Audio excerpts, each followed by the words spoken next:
ನಮಸ್ಕಾರ ಕನ್ನಡದ ಕಣ್ಮಣಿಗಳಿಗೆ ಮತ್ತೊಂದು ವಿಡಿಯೋಗೆ ಸ್ವಾಗತ. ಇಂದು ಮೊಹರಂ ಹಬ್ಬ. ಮೊಹರಂ ಹಬ್ಬದ ಬಗ್ಗೆ ಕೆಲವೊಂದಿಷ್ಟು ಮಾಹಿತಿಗಳನ್ನು ನನಗೆ ತಿಳಿದಷ್ಟರ ಮಟ್ಟಿಗೆ ಕೊಡುತ್ತೇನೆ. ಕರ್ನಾಟಕದ ಹಲವು ಭಾಗಗಳಲ್ಲಿ ಮೊಹರಂ ಮುಸ್ಲಿಂ ಹಬ್ಬ ಅಷ್ಟೇ ಅಲ್ಲ, ಬದಲಾಗಿ ಹಬ್ಬನ ಹಿಂದೂ ಹಾಗೂ ಮುಸ್ಲಿಂ ಸೇರಿ ಭಾವೈಕ್ಯತೆಯಿಂದ ಆಚರಿಸ್ತಾರೆ.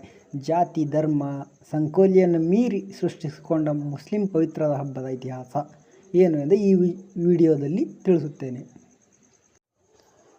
ಈ ಹಬ್ಬವು ತ್ಯಾಗ ಬಲಿದಾನಗಳ ಸಾಂಕೇತಿಕವಾಗಿ ಆಚರಿಸುತ್ತಾರೆ. ಅಂದರೆ 7ನೇ ಶತಮಾನದಲ್ಲಿ ಮೊಹಮ್ಮದ್ ಪೈಗಂಬರರ ಮೊಮ್ಮಕ್ಕಳಾದ ಹುಸೇನ್ ಹಾಗೂ ಅವರ ಸಂಗಡಿಗರು ಯಜೀದನೆಂಬುವನ ವಿರುದ್ಧ ಕರ್ಬಲಾ ಮೈದಾನದಲ್ಲಿ ಜಗಳ ಮಾಡುತ್ತಾ ಜೀವ ಬಿಟ್ಟರು. ಇದರ ಶೋಕಾಚರಣೆ ಭಾಗವಾಗಿ ಮೊಹರಂ ಆಚರಣೆ ಶುರುವಾಯಿತು. ಈ ಹಬ್ಬವನ್ನು ಉತ್ತರ ಕರ್ನಾಟಕದಲ್ಲಿ ಅಲೈ ಹಬ್ಬ ಅಂತ ಕೂಡ ಕರೀತಾರೆ, ಅಲ ಹಬ್ಬ ಅಂತ. ಮತ್ತು ಅಲೈ ಕುಣಿತ ಇಲ್ಲಿಯ ವಿಶಿಷ್ಟ ಕಲೆಯಾಗಿದೆ. ಆ ಅಲೈ ಕುಣಿತ ಹೇಗೆ ಕುಣಿತಾರೆ ಅಂತ ನಾನು ಮುಂದಿನ ವಿಡಿಯೋದಲ್ಲಿ ತೋರಿಸುತ್ತೇನೆ, ಹೀಗೆ ನೋಡುತ್ತಾ ಇರಿ. ಈ ಮೊಹರಂ ಹಬ್ಬದ ಬೆಳಗಿನ ಜಾವ 6 ಗಂಟೆಯಲ್ಲಿ ಈ ಅಲೈ ದೇವರ ಮೂರ್ತಿಗಳನ್ನು ಹಿಡಿದುಕೊಂಡು ಕೆಂಡವನ್ನು ತುಳಿಯುತ್ತಾರೆ. ಹಾಗೆ ಸಾಯಂಕಾಲ 4 ಹೆಜ್ಜೆ ಅಲೈ ಕುಣಿದು ದೇವರನ್ನು ಹೊಳೆಗೆ ಕಳುಹಿಸಿ ದಪನ ಅಂತ ಹೇಳಿ ಮಾಡುತ್ತಾರೆ. ಈ ಅಲೈ ದೇವರು ಕೆಂಡವನ್ನು ತುಳಿದು ಮಸೂತಿಗೆ ಭೇಟಿ ಕೊಟ್ಟು ಬರುತ್ತಾರೆ. ಈ ಮೊಹರಂ ಹಬ್ಬದಲ್ಲಿ ಹಾಡಿಕೆ, ಕುಣಿತ, ವೇಷಗಾರಿಕೆ, ಮೆರವಣಿಗೆ, ವಿಶೇಷ ಆಹಾರಗಳ ಆಯಾಮಗಳಿವೆ. ಈ ದೇವರಿಗೆ ನೈವೇದ್ಯವಾಗಿ ಮಾದಲಿ, ಮೊಸರನ್ನ, ಚೊಂಗೆ, ಶರಬತ್ತು ಅಂತ ನೈವೇದ್ಯವಾಗಿ ದೇವರಿಗೆ ಕೊಡುತ್ತಾರೆ. ಈ ಮೊಹರಂ ಹಬ್ಬವು ಕೆಲವು ಕಡೆ ಹೇಗೆ ಆಚರಿಸುತ್ತಾರೆ, ವಿಶಿಷ್ಟ ರೀತಿಯಲ್ಲಿ ಆಚರಿಸುತ್ತಾರೆ. ಅಂದರೆ ಈ ಗದಗ ಜಿಲ್ಲೆ ಗಜೇಂದ್ರಗಡ ತಾಲೂಕು ಹುಬ್ಬಳ್ಳಿ ಈ ಸೈಡ್ನೆಲ್ಲ ಹುಲಿ ವೇಷ ಹಾಕಿಕೊಂಡು ಹುಲಿ ಕುಣಿತ ಮಾಡಿ ದೇವರಿಗೆ ಈ ರೀತಿಯಾಗಿ ಹರಕೆಯನ್ನು ತೀರಿಸುತ್ತಾರೆ. ನಾವು ಸಣ್ಣವರಿದ್ದಾಗ ಅಲೈ ಕುಣಿತಾ ಇದ್ವಿ, ಆದರೆ ಇತ್ತೀಚೆಗೆ ಸ್ವಲ್ಪ ಮರೆತಿದ್ದೇವೆ ಅಷ್ಟೇ. ಆ ಬಾಲ್ಯವೇ ಎಷ್ಟು ಚೆನ್ನಾಗಿತ್ತು. ಉಣ್ಕೊಂಡು ತಿಂದ್ಕೊಂಡು ಅಡ್ಡಾಡ್ಕೊಂಡು ಸ್ನೇಹಿತರ ಜೊತೆ ಎಲ್ಲ ಎಂಜಾಯ್ ಮಾಡ್ತಾ ಇದ್ವಿ. ಆದರೆ ಬರುತ್ತಾ ನಮ್ಮ ಲೈಫ್ ಗೋಲ್ನ ಅಚೀವ್ ಮಾಡೋದಕ್ಕಾಗಿ ಎಲ್ಲವನ್ನು ಮರೆತಿದ್ದೇವೆ. ಈ ಮೊಹರಂ ಹಬ್ಬದ ಫಲವಾಗಿ ಕರ್ನಾಟಕದಲ್ಲಿ ಹಾಡು ಕಟ್ಟುವ ಸಾವಿರಾರು ಶಾಹಿರಿ ಗಾಯಕರು ಇದ್ದಾರೆ. ಕೆಲವು ಮೊಹರಂ ಹಬ್ಬದಲ್ಲಿ ಅಲ್ಲೊಳ್ಳೆ ಬಳ್ಳೊಳ್ಳೆ ಸೋಗುಗಳಿವೆ. ಅಂದರೆ ಈ ಸೋಗಿಗೆ ಮುಖಕ್ಕೆ ಕಪ್ಪು ಮಸಿ ಬಳಿದು ಸೊಂಟಕ್ಕೆ ಗಂಟೆ ಕಟ್ಟಿಕೊಂಡು ತಲೆಯ ಲಾಲಿಕೆಯ ಆಕಾರದ ಅಲಂಕೃತ ಟೋಪಿ ಧರಿಸಿರುತ್ತಾರೆ. ಅವರು ಮಾತನಾಡುವುದಿಲ್ಲ. ಅದು ಒಂಥರ ದೇವರಿಗೆ ಅರ್ಪಿಸುವ ಹರಕೆಯಾಗಿದೆ. ಮತ್ತು ಇನ್ನೊಂದು ವಿಶೇಷವೆಂದರೆ ಫಕೀರರಾಗುವ ಪದ್ಧತಿಯು ಕೂಡ ಇದೆ. ಮುಸ್ಲಿಮೇತರ ಕುಟುಂಬಗಳು 5 ಜನ ಫಕೀರರಿಗೆ ಕರೆದು ಭಿನ್ನ ಮಾಡಿಸಿದಲ್ಲದೆ, ಅಂದರೆ ಊಟ ತಾವು ಉಣ್ಣುವುದಿಲ್ಲ. ಚೊಂಗೆ, ಮಾದಲಿ, ಸಿಹಿ ಅಡುಗೆ, ಶರಬತ್ತು, ಮೊಸರನ್ನ ಮೊಹರಂಗೆ ಮುಖ್ಯ ಅಡುಗೆಗಳಾಗಿದ್ದಾವೆ ಇವು.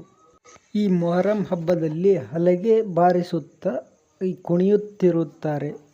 ಕುಣಿಯುವುದು ಹಲಗೆ ಜೊತೆಗೆ ಬಾರಿಸುತ್ತಾ ಕುಣಿಯುವುದು ಒಂಥರ ಮಜಾ ಇದೆ. ನೀವೇ ನೋಡಿ, ಇವಾಗ ಹಲಗೆ ಕುಣಿಯುತ್ತಾ ಹೇಗೆ ಬಾರಿಸುತ್ತಾರೆ, ಅದರ ಸೌಂಡ್ ಹೇಗಿರುತ್ತೆ ಎಂದು ನೋಡಿ.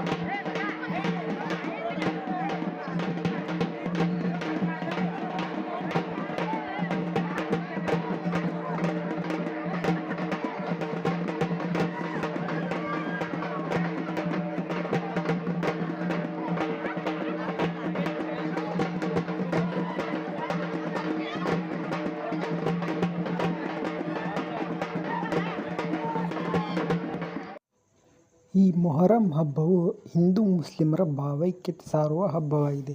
ಈ ಹಬ್ಬದಲ್ಲಿ ಯಾವುದೇ ತಾರತಮ್ಯವಿಲ್ಲದೆ ಸರ್ವಧರ್ಮೀಯರು ಪಾಲ್ಗೊಂಡು ಹಬ್ಬವನ್ನು ಆಚರಿಸುತ್ತಾರೆ. ಇದೇ ರೀತಿ ಅಲೈ ದೇವರ ಮಸೀದಿಯಿಂದ ಹಿಡಿದು ದೇವರು ಹೊಳೆಗೆ ಹೋಗುವವರೆಗೂ ಅಲ್ಲಿವರೆಗೂ ಕುಣಿಯುತ್ತಾನೆ ಅಲೈ ಕುಣಿತ ಹೆಜ್ಜೆ ಹಾಕುತ್ತಾನೆ ಹೋಗುತ್ತಿರುತ್ತಾರೆ. ಇದು ಮೊಹರಂ ಅನ್ನೋದು ಇಸ್ಲಾಮಿಕ್ ಮುಸ್ಲಿಮರ ಪ್ರಕಾರ ಇದು ಒಂದು ತಿಂಗಳ ಹೆಸರಾಗಿದೆ. ಮೊಹರಂ ಅನ್ನೋದು ಈ ಇಸ್ಲಾಮಿಕ್ ಕ್ಯಾಲೆಂಡರ್ ಪ್ರಕಾರ ಮೊದಲನೇ ತಿಂಗಳು. ಮುಸ್ಲಿಮರಿಗೆ ಇದು ಹೊಸ ವರ್ಷ. ದುಃಖದಿಂದ ಗೌರವದಿಂದ ಮೊಹರಂ ಹಬ್ಬವನ್ನು ಆಚರಿಸುತ್ತಾರೆ. ಮೊಹರಂ ಎಂಬುದು ಅರೇಬಿಕ್ ಪದವಾಗಿದ್ದು ಮೊಹರಂ ಅಂದರೆ ನಿಷಿದ್ಧ ಎಂಬ ಅರ್ಥವನ್ನು ಸೂಚಿಸುತ್ತದೆ. ಈ ಮೊಹರಂ ಹಬ್ಬದಲ್ಲಿ ಅಲಾಯಿ ಕುಣಿತ, ಮೊಹರಂ ಪದಗಳು ಹಾಡುವುದು, ದೇವರ ಕುಣಿತ, ಬೆಂಕಿಯಲ್ಲಿ ನಡೆದಾಡುವುದು ಸೇರಿದಂತೆ ಕೆಲವು ಆಚರಣೆಯನ್ನು ಮಾಡಲಾಗುತ್ತೆ. ಮೊಹರಂ ಹೆಸರಿನಲ್ಲಿ ನಡೆಯುವ ಈ ಎಲ್ಲ ಆಚರಣೆಗಳು ಸಾಂಪ್ರದಾಯಿಕವಾಗಿ ನಡೆಸಲ್ಪಡುತ್ತಾ ಬಂದಿದೆ ಹೊರತು ಇದಕ್ಕೆ ಯಾವುದೇ ಧಾರ್ಮಿಕವಾದ ಪುರಾವೆ ಇಲ್ಲ. ನಮ್ಮ ನಾಡಿನ ಹಲವೆಡೆ ಜಾತಿ, ಮತ, ಧರ್ಮ ಭೇದವಿಲ್ಲದೆ ಎಲ್ಲರೂ ಒಗ್ಗಟ್ಟಾಗಿ ಮೊಹರಂ ಆಚರಿಸುವುದು ಬಹಳ ಹಿಂದಿನ ಕಾಲದಿಂದಲೂ ನಡೆದುಕೊಂಡು ಬಂದಿರೋ ಒಂದು ಪದ್ಧತಿ. ಇದನ್ನು ಶಾಂತಿ ಸೌಹಾರ್ದದ ಸಂಕೇತ ಎಂದರೆ ತಪ್ಪಾಗಲಾರದು. ಇಲ್ಲಿ ನೋಡಿ, ಮೊಹರಂ ಹಬ್ಬವನ್ನು ಸಣ್ಣವರು, ಚಿಕ್ಕವರು, ದೊಡ್ಡವರು ಎನ್ನದೆ ಎಲ್ಲರೂ ಸೇರಿ ಒಡಗೂಡಿ ಎಷ್ಟು ಚೆನ್ನಾಗಿ ಅಲಾಯಿ ಕುಣಿತಕ್ಕೆ ಹೆಜ್ಜೆಯನ್ನು ಹಾಕುತ್ತಿದ್ದಾರೆ.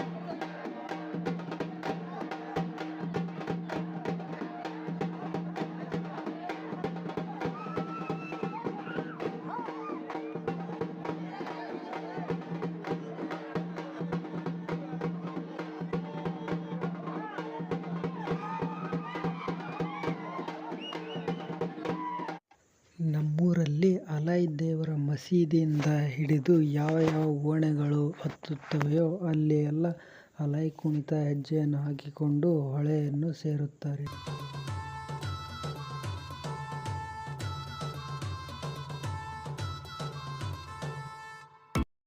ಈ ಅಲಾಯಿ ಕುಣಿತ ಹೆಜ್ಜೆ ಹಾಕುತ್ತಾ ಹಾಕುತ್ತಾ ಈ ನದಿಗೆ, ಹೊಳೆಗೆ ಬಂದರು. ಈ ಹೊಳೆಗೆ ಬಂದು ಅಲ್ಲಿ ಇರುವ ಹಾರವನ್ನು, ದೇವರಿಗೆ ಹಾಕಿರೋ ಹಾರವನ್ನು ಅವನ್ನೆಲ್ಲ ಈ ನೀರಿನಲ್ಲಿ ಬಿಟ್ಟು ದೇವರಿಗೆ ದಫನ ಅಂತ ಹೇಳಿ ಮಾಡ್ತಾರೆ. ನೋಡಿ ಸ್ನೇಹಿತರೆ, ಇದಿಷ್ಟು ನನ್ನ ಈ ಮೊಹರಂ ಹಬ್ಬದ ಬಗ್ಗೆ ಮಾಹಿತಿ. ಹಾಗೆ ನಮ್ಮೂರಿನಲ್ಲಿ ಹೇಗೆ ಆಚರಿಸಿದರು, ಹೇಗೆ ಅಲಾಯಿ ಕುಣಿತವನ್ನು ಹೆಜ್ಜೆ ಹಾಕಿದರು ಎಂದು ತೋರಿಸಿದ್ದೇನೆ.